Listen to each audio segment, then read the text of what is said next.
what they called wage slavery, renting yourself to an owner, was not very different from chattel slavery, what they were fighting the Civil War about. And you have to recall that in the mid-19th century, that was a common view in the United States. For example, it was the position of the Republican Party. It was Abraham Lincoln's position.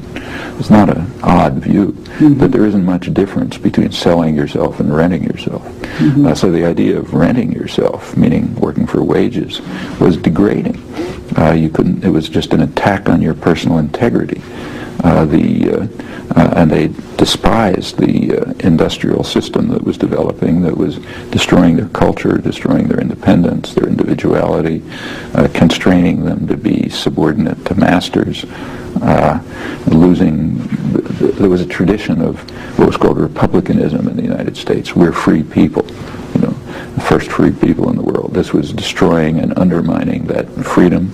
This was the core of the labor movement all over, and included in it was the assumption, just taken for granted, that those, I'm quoting, those who work in the mills should run them. In fact, one of their main slogans, I'll just quote it, was they condemned what they called the new spirit of the age, gain wealth forgetting all but self. That idea that you should, the new spirit, that you should only be interested in gaining wealth and forgetting about your relations to other people, they regard it as just a violation of fundamental human nature.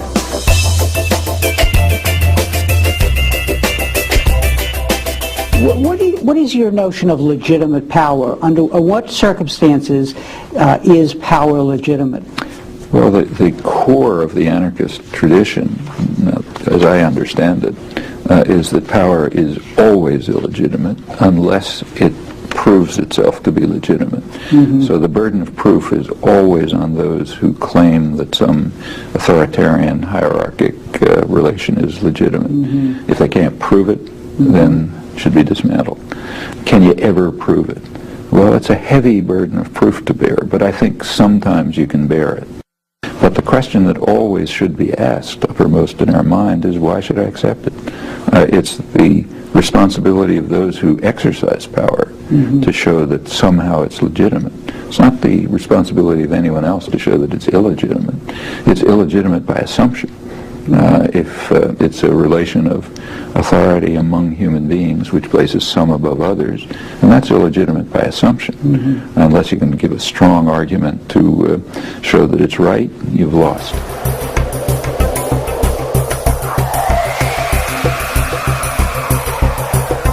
It's kind of like the use of violence. Say in international affairs. There's a very heavy burden of proof to be borne by anyone who calls for violence. Maybe it can be sometimes justified. Personally, I'm not a committed pacifist, so I think that yes, it can sometimes be justified. So I thought, in fact, in that article I wrote in 4th grade, I thought the West should be using force to try to stop fascism.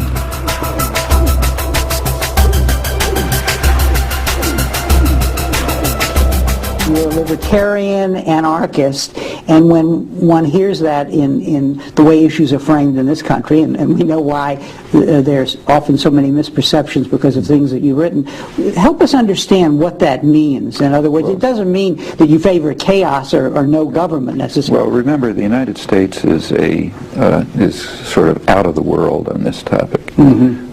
Britain is to a limited extent, but the United States is like on Mars. So here the term libertarian means the opposite of what it always meant in history. Libertarian throughout modern European history meant socialist anarchist. It meant the socialist movement, the workers' movement and the socialist movement, it sort of broke into two branches roughly, one statist, one anti-statist.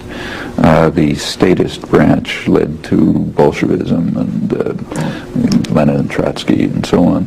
The anti-statist branch, which included Marxists, left Marxists, Hanekow, Rosa Luxemburg, others, it's kind of merged more or less into an amalgam with a big strain of anarchism into what was called libertarian socialism.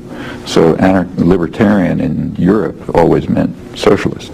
Here it means ultra, Ayn Rand or Cato Institute or something like that.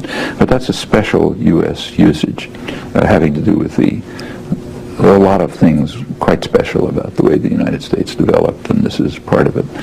There it meant, and always meant to me, socialist, anti-state, the anti-state branch of socialism, which meant a highly organized society, completely organized, nothing to do with chaos, but based on a democracy all the way through.